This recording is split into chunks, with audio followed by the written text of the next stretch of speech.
আমাদের গতকালকের একটা প্রেস রিলিজে আমাদের অবস্থান স্পষ্টভাবে পরিষ্কার করা হয়েছে। এখানে অনেকগুলো জটিলতা আছে, আপনারা জানেন। এখানে আমাদের এই সরকার দায়িত্বে আসার পরেই অধ্যাদেশে পরিবর্তন, আইনের পরিবর্তন এনে সিটি কর্পোরেশন পৌরসভাগুলো বিলুপ্ত ঘোষণা করা হয়েছিল এবং তারপরে এখানে অনেকগুলো আইনি জটিলতা আছে, সেগুলো আমরা আইন মন্ত্রণালয় থেকে জানতে চেয়েছি যে কী কী ধরনের আইনি জটিলতা আছে কিংবা আছে কিনা, এবং এর বাইরেও মেয়াদ সংক্রান্ত জটিলতা আছে। এর বাইরে আবার আমরা একটা লিগ্যাল নোটিশ পেয়েছি এবং আমাদেরকে বিবাদী করে রিটও করা হয়েছে যাতে শপথ গ্রহণ করতে না দেওয়া হয়। আমরা যতদূর জানি সেটা বিচারাধীন আছে। তো এই সকল ধরনের জটিলতা নিরসন না করে আমরা কোনো সিদ্ধান্তে আসলে যেতে পারছি না। তো রিটের বিষয়টা এবং আইন মন্ত্রণালয়ের মতামত পাওয়া গেলে কোন ধরনের আইনি জটিলতা না থাকলে শপথ দিতে কোনো অসুবিধা নেই।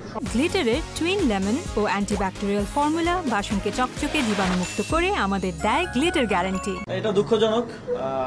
আমরা আশা করব যে যারা সেখানে আন্দোলন করছেন, আমরা দেখেছি বেশিরভাগই একটি নির্দিষ্ট রাজনৈতিক দলের নেতাকর্মী। আমাদের প্রত্যাশা থাকবে যে নগরবাসীর যে ভোগান্তি এবং ভোগান্তিটা শুধুমাত্র রাস্তা বন্ধ করে দেওয়ার জন্য নয়। আপনারা জানেন যে অনেক রেগুলার অ্যাক্টিভিটিস, রেগুলার কাজ আছে সিটি কর্পোরেশনের, সেগুলো এক ধরনের স্থবিরতা হয়ে আছে।